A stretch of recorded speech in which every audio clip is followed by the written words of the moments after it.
O que você acha do céu? Você acredita que ele existe? Se sim, é um lugar cheio de luz e música celestial onde cantores louvam a Deus em um ambiente de incrível beleza e arquitetura elaborada? Você imagina um show de ouro e prata brilhantes com muitas pedras preciosas? Isso pode ser verdade em parte, mas não é tudo. Se você gosta de aprender mais sobre a Bíblia, deixe seu like e se inscreva no canal. Na descrição colocamos umas indicações de livros para ajudar nesse crescimento espiritual. Talvez você veja o céu como o interior de uma enorme cúpula que cobre toda a terra. Quando a borda da cúpula chega perto do horizonte, às vezes parece que vai diminuir, mas isso nunca acontece. Ela sempre cobre o chão abaixo dela. Quase todas as pessoas têm uma ideia especial do céu. Ao pensar nas várias possibilidades, devemos lembrar que muitas palavras são usadas para descrever o céu. O nome o céu destaca sua unidade global, enquanto outras expressões parecem se referir a diferentes aspectos ou partes dele. Por exemplo, os termos o céu ou o lugar celestial sugerem muitos lugares diferentes, todos reunidos sob o nome de o céu. Este local pode ser dedicado em momentos diferentes a diferentes criaturas e atividades. Em 2 Coríntios 12, 2-4, Paulo escreve: Conheço um homem, Cristo, que existiu há 14 anos. Se na carne não sei ou se foi da carne, não sei. Deus sabe. Foi arrebatado até um terceiro céu. Eu conheço um homem, e não sei se ele estava no corpo ou fora do corpo, mas Deus sabe. Ele foi levado ao paraíso e ouviu palavras indescritíveis, que não são permitidas ou possíveis para um ser humano falar. Isso mostra que existem 3 céus no total, um acima do outro, sendo o terceiro céu o paraíso, onde Deus mora, o lugar mais sagrado do universo. Essas passagens geralmente nos dão a ideia de pureza e santidade. As palavras ditas lá são sagradas demais para serem repetidas fora dali.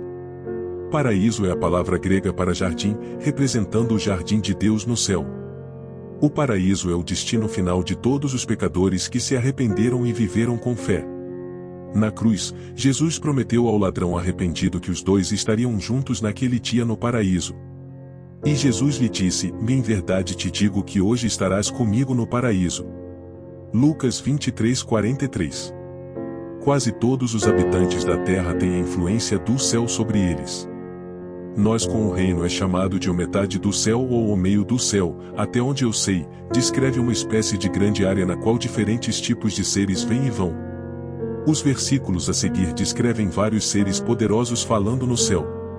E eu ouvi um anjo voando no meio do céu, literalmente no meio do céu, dizendo em voz alta: Vai, ai, ai, para o resto dos habitantes da terra, por causa do som das trombetas dos 3 anjos que estão ao redor. Apocalipse 8:13. Então vi outro anjo voando no meio do céu, trazendo uma boa notícia para ser anunciada eternamente a todos que vivem na terra, de todas as nações, tribos, línguas e povos. Apocalipse 14:6. Depois vi um anjo parado no sol, gritando em alta voz para todos os pássaros que voavam no meio do céu: Venham e se reúnam para o grande banquete de Deus. Apocalipse 19:17. A palavra grega usada para o meio do céu é Omesornema, que significa literalmente o meio do céu. Isso pode ser o segundo céu. Podemos supor que o céu visível, aquele que vemos com nossos olhos, é o primeiro céu. Todos na terra conhecem esse céu de alguma forma. E os habitantes do céu? Que tipo de seres são eles? O nome mais comum dado a eles é anjo. A palavra o anjo vem do grego angelos, que significa mensageiro. Então, os anjos são vistos como mensageiros enviados do céu. Mas nem todos os anjos são mensageiros. Eles podem ter outras funções, dependendo de suas tarefas. Eles são enviados por Deus para cumprir seus propósitos. No entanto, as Escrituras também dizem que existem anjos maus enviados por Satanás para seus próprios fins. Às vezes, pode haver conflitos entre os anjos de Deus e os anjos de Satanás. Alguns desses conflitos são descritos nas Escrituras, especialmente no livro de Daniel. Portanto, é inegável que vivemos em um mundo marcado por conflitos.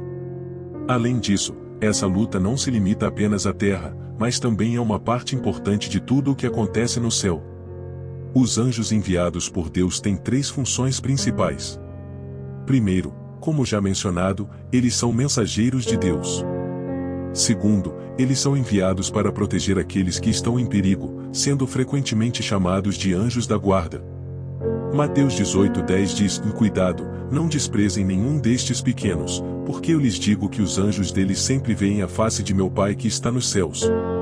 Neste versículo, Jesus fala sobre as crianças, dizendo que elas têm anjos no céu que sempre veem a face de Deus.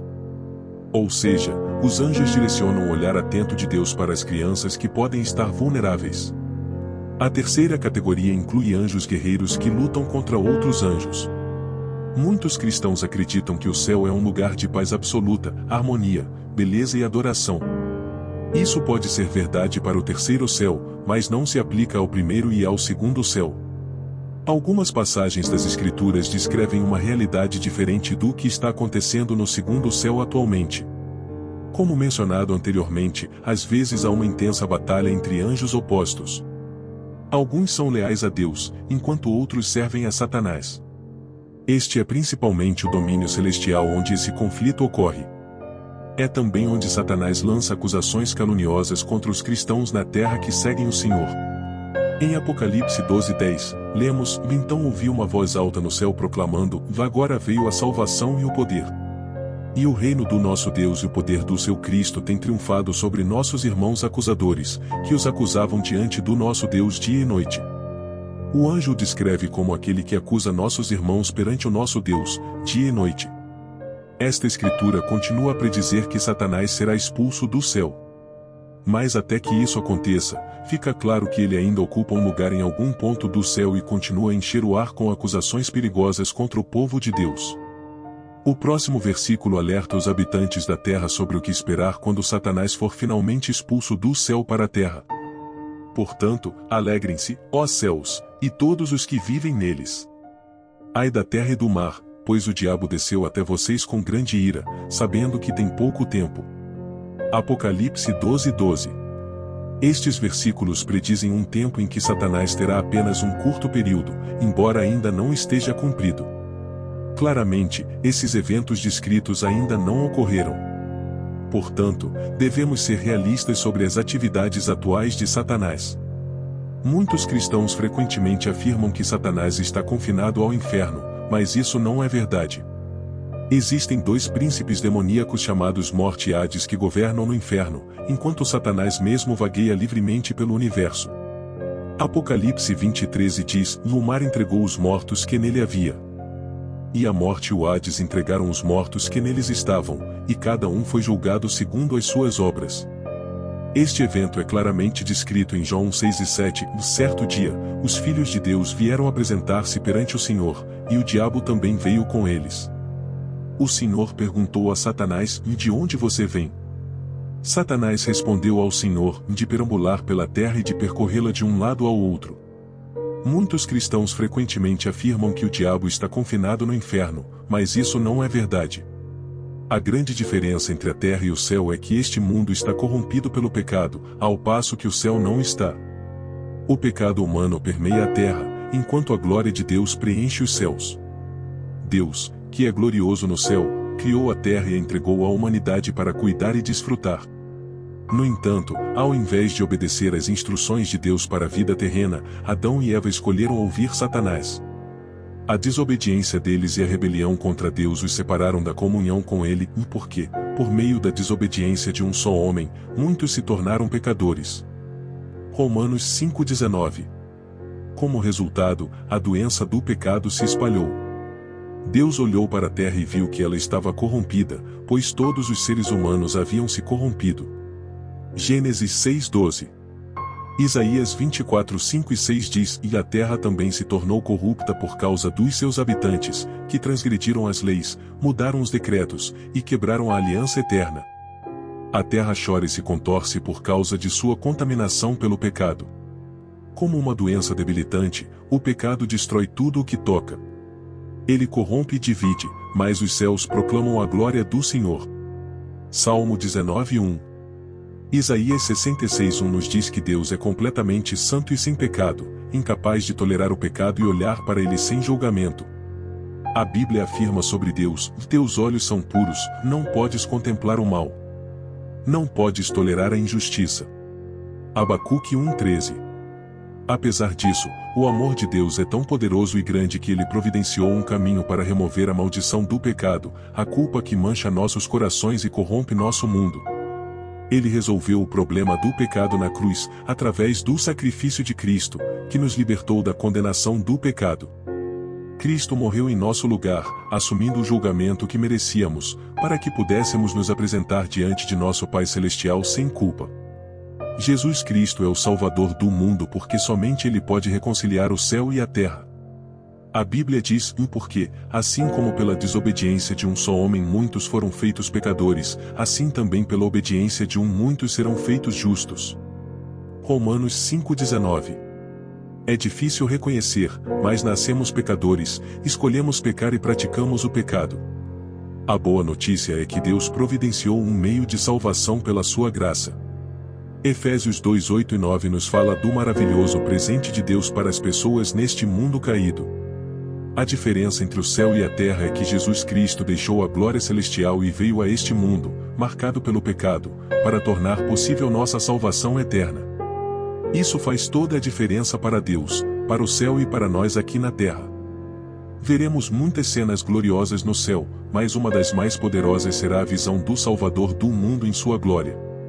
Isaías 33:17 diz: e teus olhos verão o Rei em sua beleza e contemplarão a terra vasta. Jesus Cristo nos proporcionou uma visão disso quando revelou ao apóstolo João para escrever o que viu. Então vi um cordeiro e ouvi todas as criaturas no céu cantando para aquele que está sentado no trono e para o cordeiro: louvado seja, honra, glória e poder para todo o sempre. Apocalipse 5:6-13.